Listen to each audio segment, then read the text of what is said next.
Assalamualaikum warahmatullahi wabarakatuh. Perkenalkan, nama saya Sakti Wijayanti. Di sini saya tidak sendiri, melainkan dengan rekan-rekan saya. Nah, kami dari kelompok 8 akan membahas tentang perkembangan aspek agama pada peserta didik di SD. Faktor perkembangan keagamaan pada anak dipengaruhi oleh dua faktor.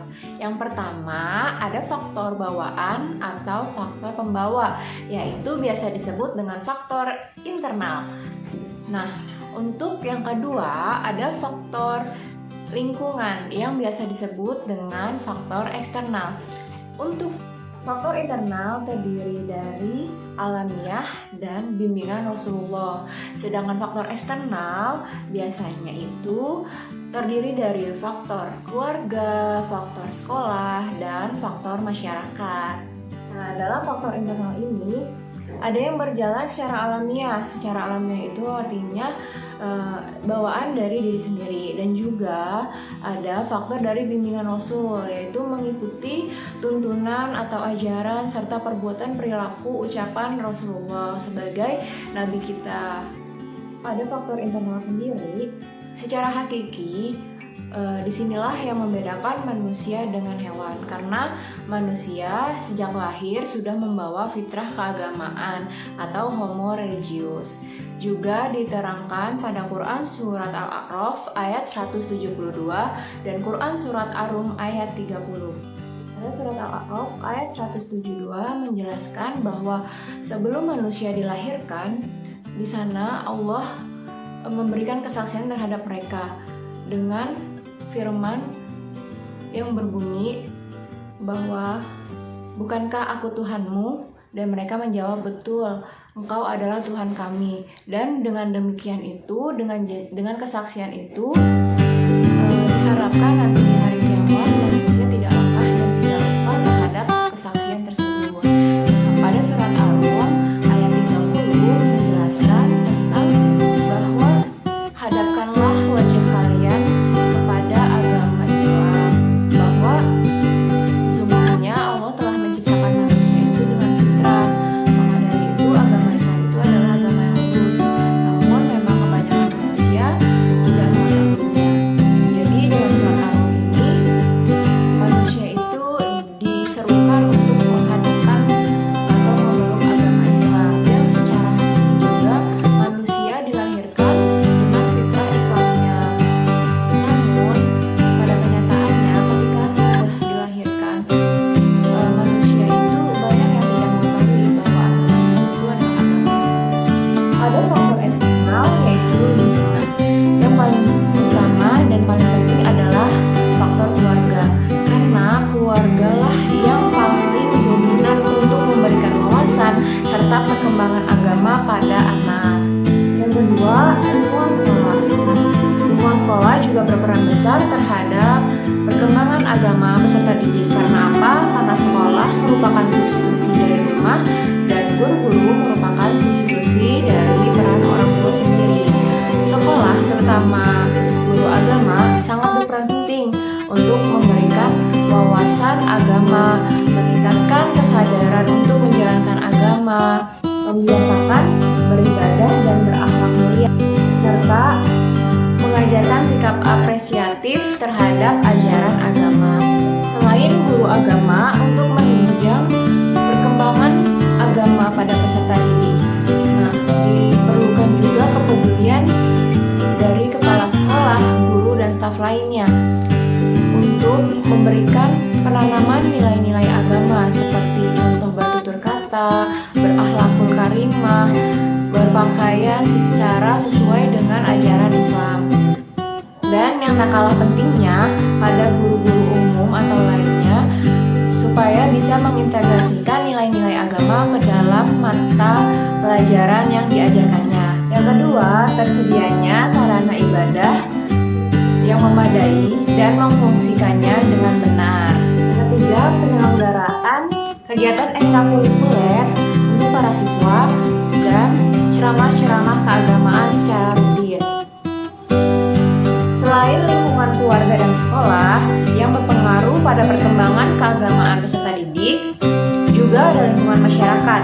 Lingkungan masyarakat di sini adalah situasi dan kondisi interaksi sosial dan sosiokultural yang secara potensial dapat berpengaruh terhadap fitrah anak.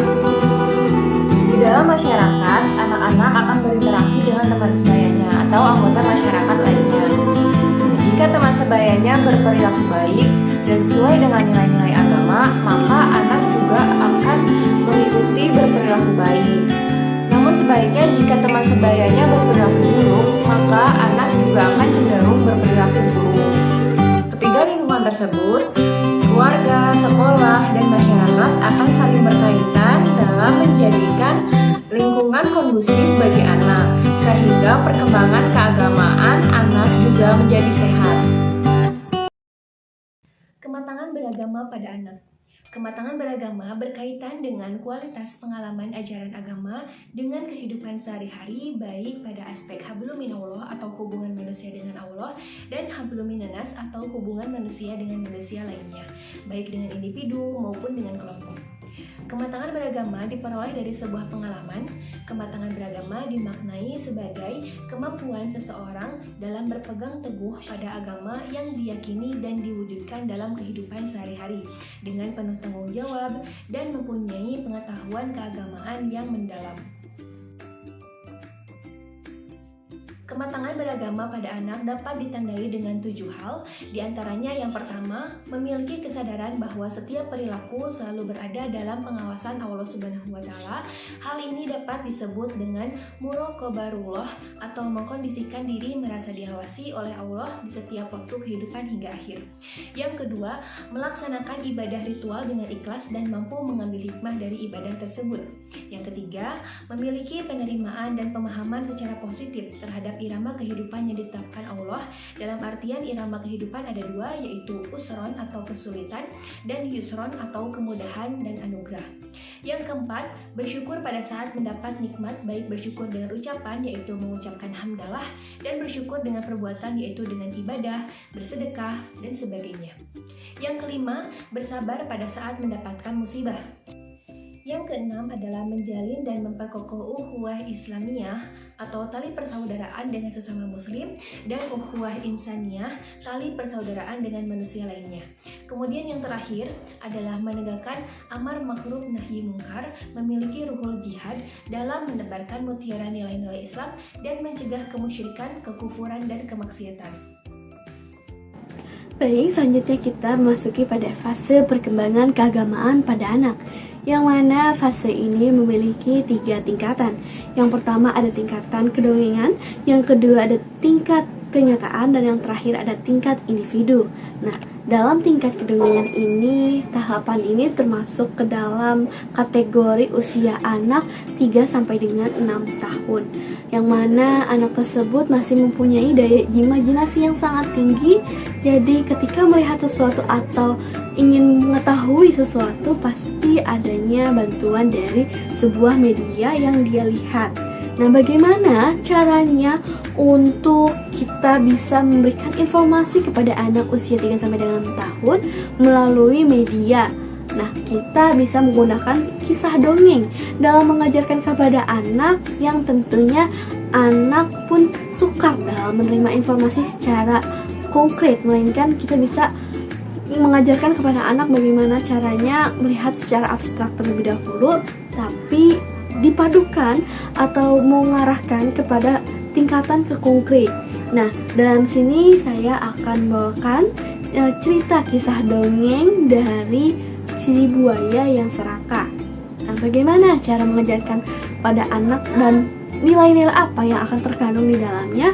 Oleh karena itu, ini dia caranya dalam kisah si buaya serakah. Alkisah, hiduplah seekor buaya, seekor kelinci, dan juga seekor gajah yang hidup berdampingan dalam satu hutan yang sama. Namun, suatu ketika terdapat seekor buaya yang sedang sakit, dan seekor kelinci dan gajah pun ingin menolongnya, tapi buaya tersebut menolaknya karena ia tidak mau ditolong oleh siapapun.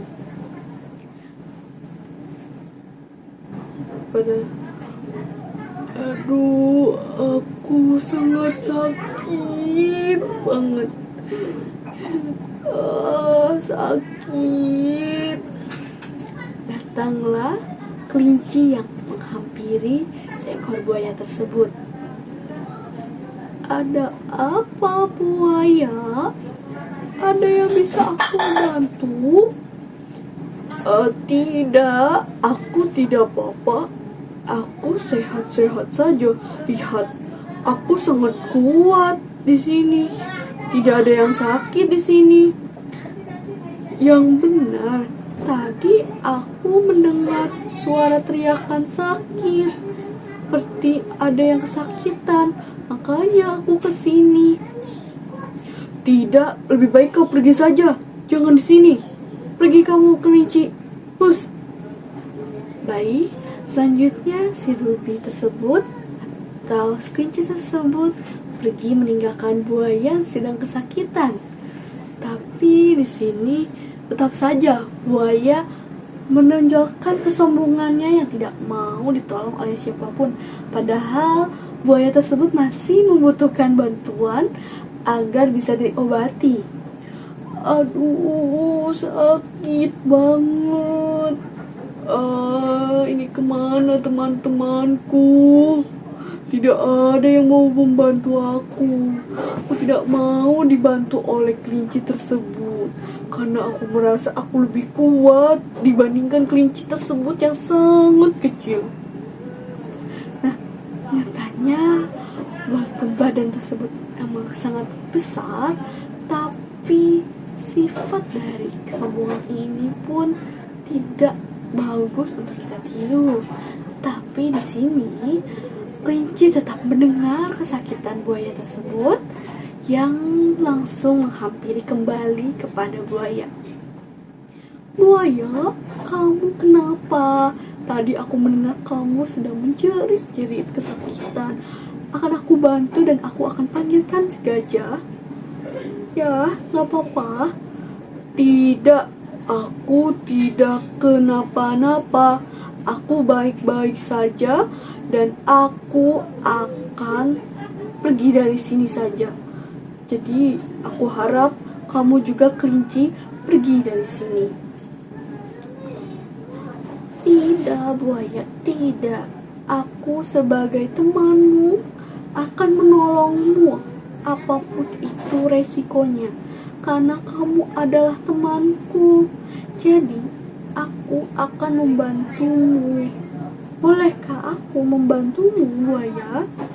Tidak, aku baik-baik saja. Sakit. Tuh kan, di sini buaya tetap saja menolak bantuan dari kelinci. Padahal sakit yang dirasanya tuh tetap kesakitan dan kelinci pun mendengarnya.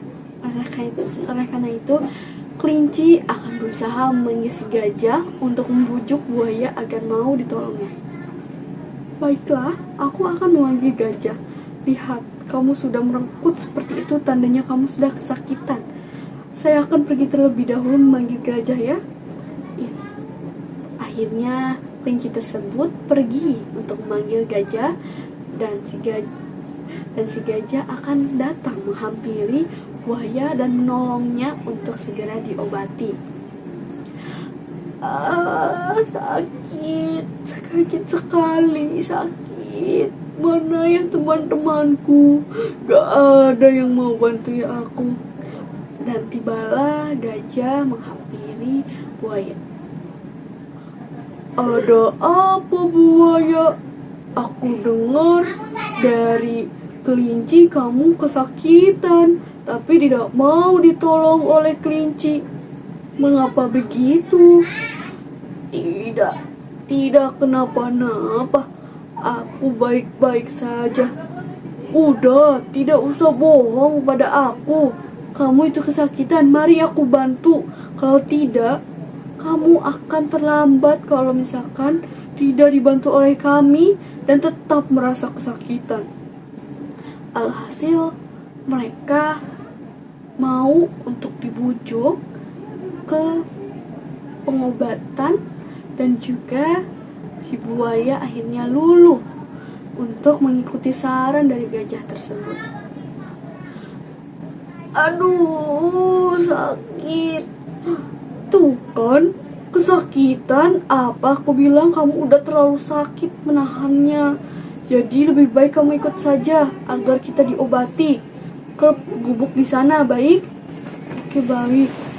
Ke sana ya. Kamu harus ikut aku, dan juga kelinci sudah ke tempat pengobatan tersebut. Iya, aku akan nurut padamu, gajah. Maka kita dapat mengambil pesan moral yang terkandung di dalam kisah dongeng si buaya yang serakah, yaitu apabila kita menjadi seseorang, itu perlulah saling tolong-menolong tanpa memandang siapapun, dan juga harus bersifat dengan ikhlas dan juga sabar, karena sesuai dengan hadis riwayat Muslim yang menjelaskan bahwa Allah senantiasa menolong hambanya selama hambanya senantiasa menolong saudaranya. Jadi kita ketika mengajarkan kepada anak pun harus bisa memberikan arahan bahwa ketika kita ingin menolong, tentu tolonglah saja orang tersebut tanpa memandang dia siapa ataupun dia mempunyai jabatan apa. Jadi kita sebagai umat manusia atau umat Allah harus saling menyayangi, tolong menolong, dan juga saling menghargai apa itu perbedaannya. Selanjutnya kita memasuki fase perkembangan keagamaan anak pada tingkat kenyataan, yang mana pada tingkat kenyataan ini sudah tergolong kepada usia anak 7 sampai dengan 15 tahun, dan kita sebagai calon tenaga pendidik ataupun tenaga pendidiknya nanti perlulah mengemas materi dan juga menerima pertanyaan-pertanyaan dari muridnya nanti, seperti yang sabar. Terus juga kita harus bisa bijak dalam memberikan informasi agar tidak memberikan salah informasi kepada anaknya. Contohnya ketika melihat anak murid yang satu beragama Islam dan yang satu lagi non-muslim, bagaimana cara menyikapinya, dan tentunya kita sebagai tenaga pendidik perlulah selektif dalam memberikan arahan. Nah, hal kecil tersebut kita bisa kemas sebagai ajaran agama untuk hidup saling bertoleransi antar umat beragama, bahwa agama yang kita anut tetaplah kita pegang teguh terhadap Al-Quran dan hadis, dan juga untuk yang beragama non-muslim pun kita harus bisa menghargai perbedaan yang ada, dan juga tidak bisa untuk memaksakan diri untuk masuk ke agama tersebut, maupun kita untuk memaksakan mereka masuk agama kita. Oleh karena itu kita harus bisa mengemas materi itu dalam kehidupan sehari-hari dan juga diamalkannya. Contoh kecil yang tadi, sikap bertoleransi antar umat beragama. Baik, untuk fase selanjutnya adalah tingkat individu atau the individual stage. Tahap individual stage berada pada usia 15 tahun ke atas. Dalam tahap ini, konsep agama yang dipahami anak dibagi menjadi 3 tahapan. Tahap pertama, konsep keagamaan yang konvensional dan konservatif, yakni masih dipengaruhi sebagian kecil oleh dunia fantasi dalam memahami agama. Pada tahap ini, anak telah merasa takut akan keberadaan murka Allah dan neraka. Anak paham bahwa orang baik akan masuk surga. Kedua, konsep keagamaan yang bersifat personal. Dalam tahap ini, konsep keagamaan murni menurut pandangan personalnya. Anak telah berkeinginan untuk merasakan kasih sayang Allah Subhanahu wa Ta'ala dan menampung internalisasi kekuatan Allah Subhanahu wa Ta'ala. Ketiga, konsep keagamaan yang humanistik, yang merupakan tahap terakhir dari perkembangan agama, yakni di mana seseorang telah mampu memandang agama sebagai bagian dalam tatanan berperilaku humanis dalam diri mereka. Kemudian, menurut Zakiyah, fase perkembangan agama pada anak terbagi menjadi 4 tahapan, yaitu pertama, masa kanak-kanak pada tahun pertama, kira-kira dari 0 sampai 6 tahun. usia ini, anak mengenal Tuhan dan agama dari lingkungan tempat mereka hidup. Jika mereka lahir dari keluarga beragama, maka mereka akan mendapatkan pengalaman keagamaan melalui ucapan, tindakan, dan perlakuan. Pengalaman agama pada anak di masa ini menjadi bekal yang akan dibawanya untuk memasuki tahap usia sekolah. Kedua, anak-anak pada umur sekolah dasar kira-kira berada dalam usia 6-12 tahun. Kepercayaan anak pada Tuhan di usia ini bukan berupa keyakinan hasil pemikiran, tetapi merupakan sikap emosi yang membutuhkan pelindung. Hubungannya dengan Tuhan bersifat emosional dan individual. Doanya bersifat pribadi.